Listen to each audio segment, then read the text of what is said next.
The message you are about to hear was written and recorded on a record in 1956 by Earl Nightingale. This message is the answer to the question that he had been searching for from the time he was about 9 years old. Earl Nightingale had been born in economically depressed times. As a child, because they were so poor, Earl desperately wanted to know why some people grew up to enjoy prosperity, while others, like his family, struggled merely to survive. Unable to find answers to his questions from grown-ups, Earl began reading everything he could, believing that someone, somewhere, had the answer. Many years passed, and when Earl was 35 years old, he wrote and recorded this message. It was to be played one Saturday morning to a small group of salesmen during his absence. When Earl returned, he learned that the message had made such a positive impact on the men, they wanted copies to share with their friends and family. Earl arranged with Columbia Records to duplicate the record to meet the many requests. Much to Earl's surprise, in very little time, without any real advertising or marketing, over 1 million copies had been sold, and he received a gold record. Earl called the message The Strangest Secret. And this single recording was the seedling from which the entire personal development industry grew. And because Earl had discovered the true meaning of the strangest secret, which determines the outcome of one's life, he went from poverty to become one of the most highly recognized voices and names throughout the United States and from the West Indies to South Africa.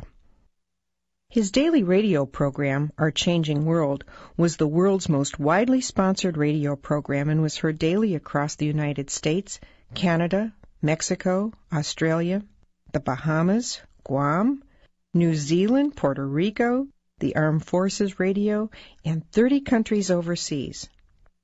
I'm Diana Nightingale, and since my husband's death in 1989, I have continually looked for new effective ways to continue to share Earl's many messages of inspiration with the world. The personal development industry is so vast today, and yet people around the world attribute the strangest secret as being the one message that has most positively affected their lives. Earl revised the strangest secret several times over the past 40 years as times changed. Because of these changes, I believe you will appreciate the historic value of this original recording. As you listen, you will notice how the statistics reflect those of the mid-1950s. You'll also hear Earl mention the other side of the record. But 40 years later, the message is as true and valuable as it was then. Now I invite you to sit back, relax, and enjoy the original The Strangest Secret by Earl Nightingale.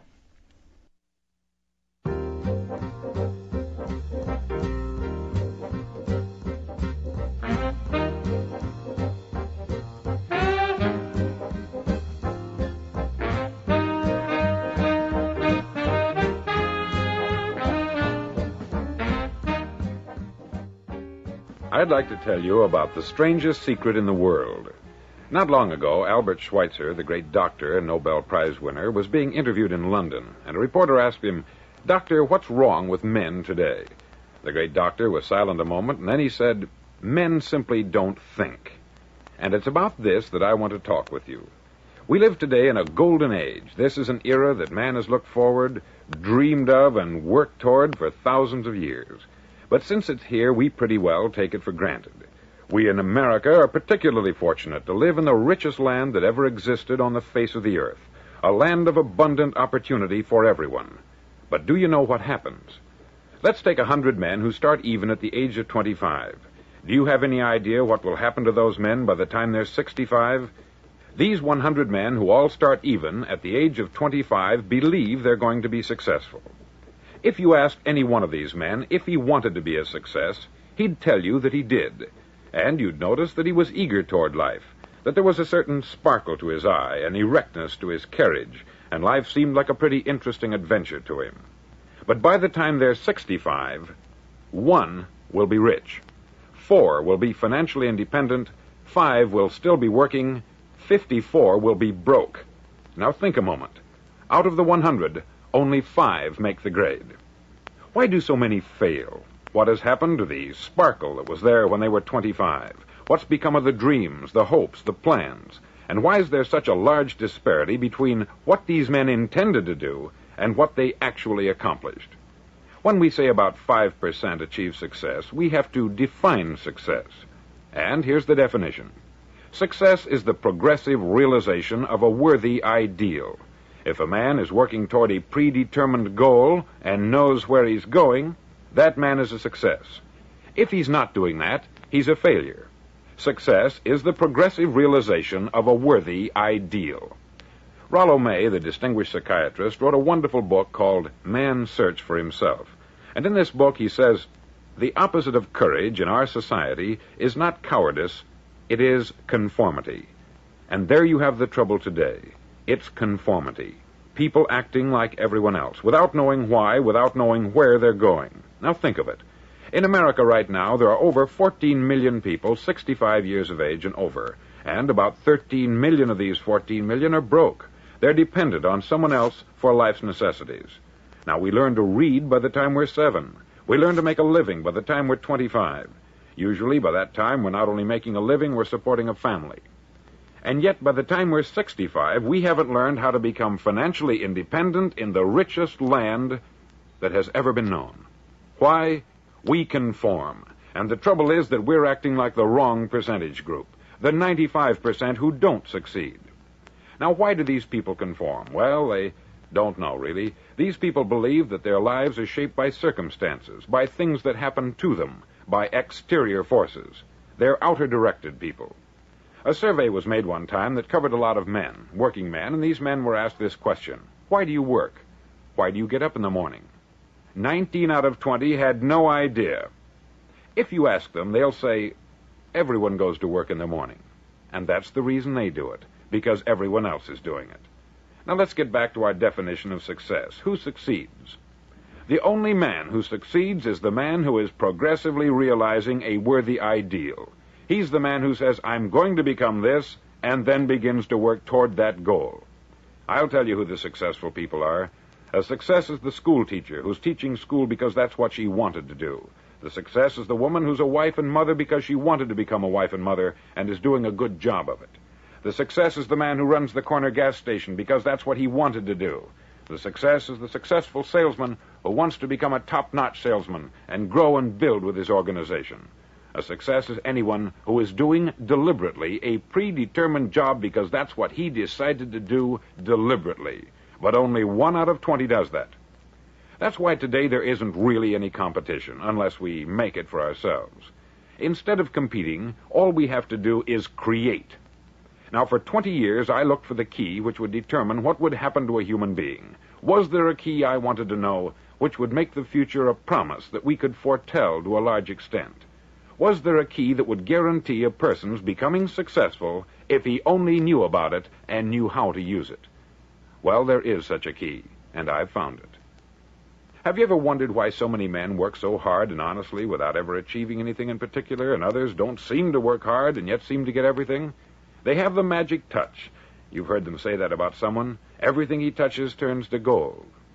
And have you ever noticed that a man who becomes successful tends to continue to become successful, and on the other hand, have you noticed how a man who is a failure tends to continue to fail? It's because of goals. Some of us have them, some don't. People with goals succeed because they know where they're going. Now think of a ship leaving a harbor, and think of it with the complete voyage mapped out and planned. The captain and crew know exactly where it's going and how long it will take. It has a definite goal. 9,999 times out of 10,000, it will get to where it started out to get. Now let's take another ship, just like the first, only let's not put a crew on it, or a captain at the helm. Let's give it no aiming point, no goal, no destination. We just start the engines and let it go. I think you'll agree with me that if it gets out of the harbor at all, it will either sink or wind up on some deserted beach a derelict. It can't go any place because it has no destination and no guidance. It's the same with a human being. Take the salesman, for example. There is no other person in the world today with the future of a good salesman. Selling is the world's highest paid profession, if we're good at it, and if we know where we're going.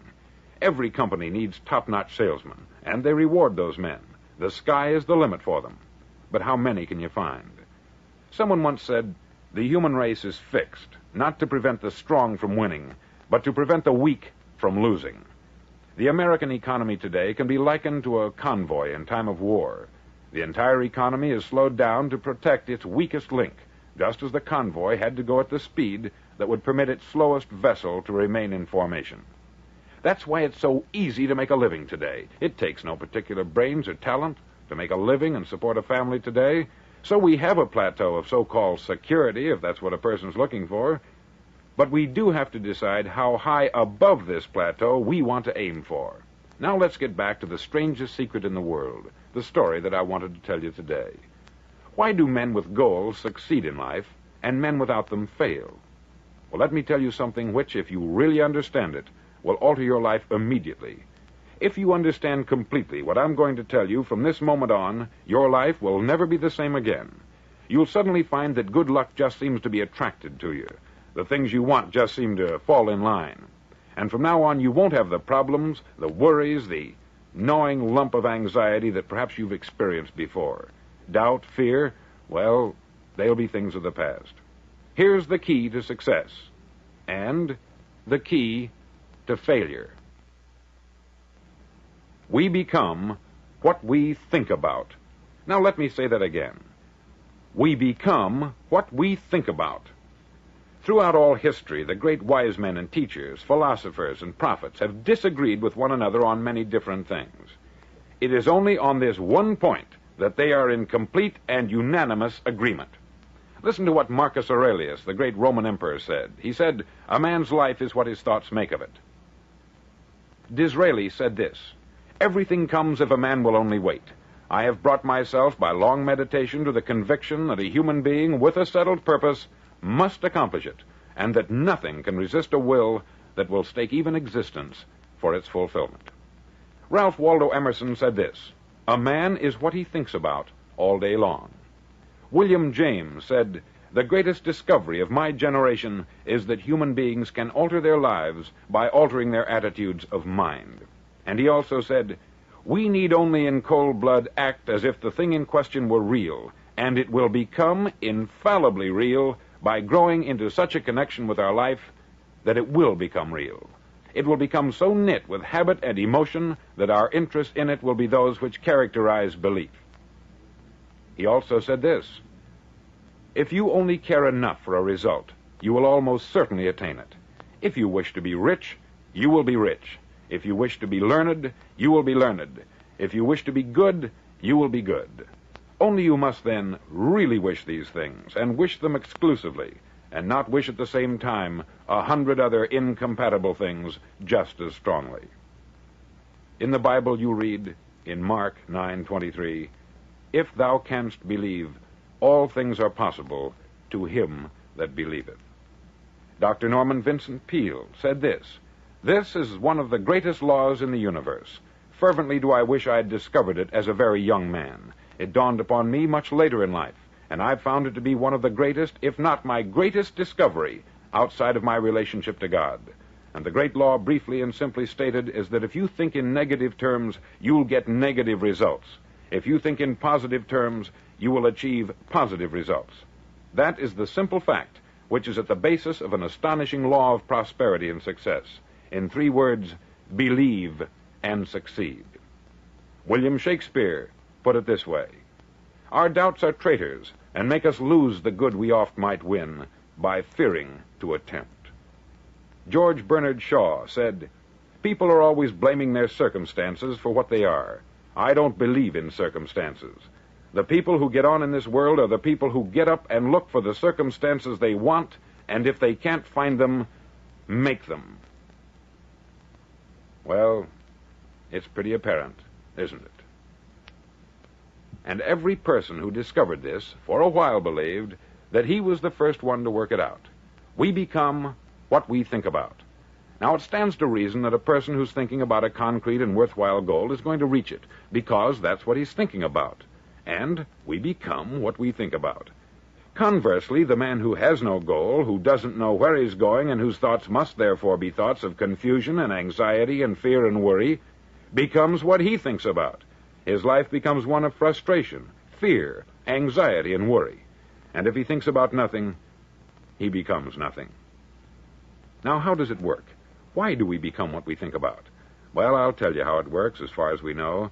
Now, to do this, I want to tell you about a situation that parallels the human mind. Suppose a farmer has some land, and it's good, fertile land. Now, the land gives the farmer a choice. He may plant in that land whatever he chooses. The land doesn't care. It's up to the farmer to make the decision. Now, remember, we're comparing the human mind with the land, because the mind, like the land, doesn't care what you plant in it. It will return what you plant, but it doesn't care what you plant. Now, let's say that the farmer has two seeds in his hand. One is a seed of corn, the other is nightshade, a deadly poison. He digs two little holes in the earth, and he plants both seeds, one corn, the other nightshade. He covers up the holes, waters, and takes care of the land, and what will happen? Invariably, the land will return what is planted. As it's written in the Bible, as ye sow, so shall ye reap.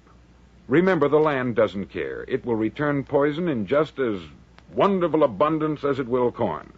So up come the two plants, one corn, one poison.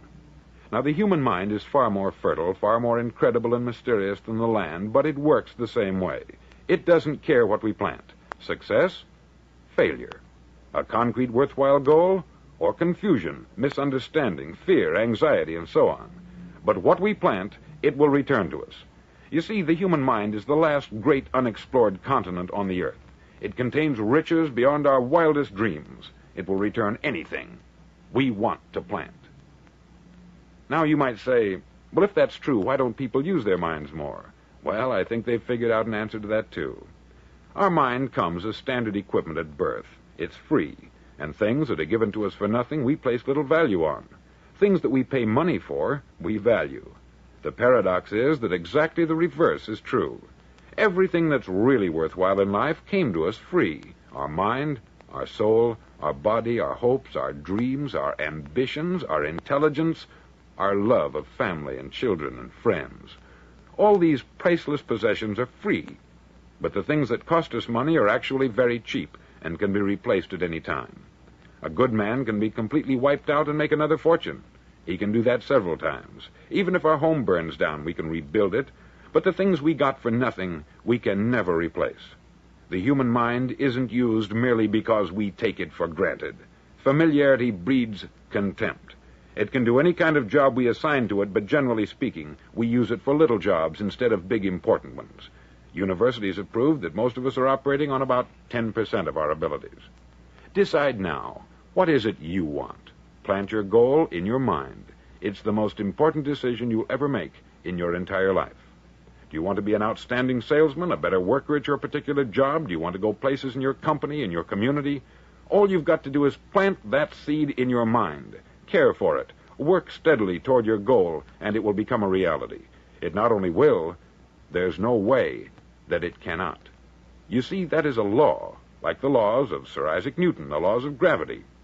If you get on top of a building and jump off, you'll always go down. You'll never go up. And it's the same with all the other laws of nature. They always work. They're inflexible. Think about your goal in a relaxed, positive way. Picture yourself in your mind's eye as having already achieved this goal. See yourself doing the things you will be doing when you've reached your goal. Ours has been called the phenobarbital age, the age of ulcers and nervous breakdowns. At a time when medical research has raised us to a new plateau of good health and longevity, far too many of us worry ourselves into an early grave trying to cope with things in our own little personal ways, without learning a few great laws that will take care of everything for us. These things we bring on ourselves through our habitual way of thinking.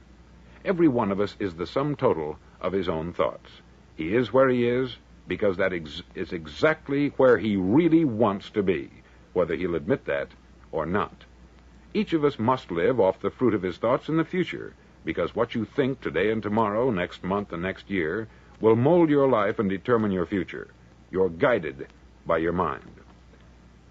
I remember one time I was driving through Arizona, and I saw one of those giant earth-moving machines roaring along the road at about 35 miles an hour with what looked like 20 tons of dirt in it, a tremendous, incredible machine, and there was a little man perched way up on top with the wheel in his hands guiding it. And as I drove along, I was struck by the similarity of that machine to the human mind. Just suppose you're sitting at the controls of such a vast source of energy. Are you going to sit back and fold your arms and let it run itself into a ditch? Or are you going to keep both hands firmly on the wheel and control and direct this power to a specific, worthwhile purpose? It's up to you. You're in the driver's seat. You see, the very law that gives us success is a two-edged sword. We must control our thinking.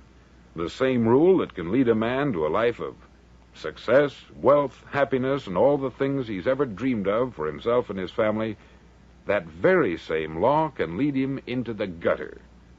It's all in how he uses it, for good or for bad. This is the strangest secret in the world. Now, why do I say it's strange, and why do I call it a secret? Actually, it isn't a secret at all. It was first promulgated by some of the earliest wise men, and it appears again and again throughout the Bible. But very few people have learned it, understand it. That's why it's strange, and why, for some equally strange reason, it virtually remains a secret. I believe that you could go out and walk down the main street of your town and ask one man after another what the secret of success is, and you probably wouldn't run into one man in a month who could tell you. Now, this information is enormously valuable to us if we really understand it and apply it. It's valuable to us not only for our own lives, but the lives of those around us, our family, employees, associates, and friends. Life should be an exciting adventure. It should never be a bore. A man should live fully, be alive. He should be glad to get out of bed in the morning. He should be doing a job he likes to do because he does it well. One time I heard Grove Patterson make a speech, the editor-in-chief of the Toledo Daily Blade, and as he concluded his speech, he said something that I've never forgotten. He said something like this: "My years in the newspaper business have convinced me of several things, among them that people are basically good, and that we came from someplace, and we're going someplace. So we should make our time here an exciting adventure. The architect of the universe didn't build a stairway leading nowhere. And the greatest teacher of all, the carpenter from the plains of Galilee, gave us the secret time and time again. As ye believe, so shall it be done unto you."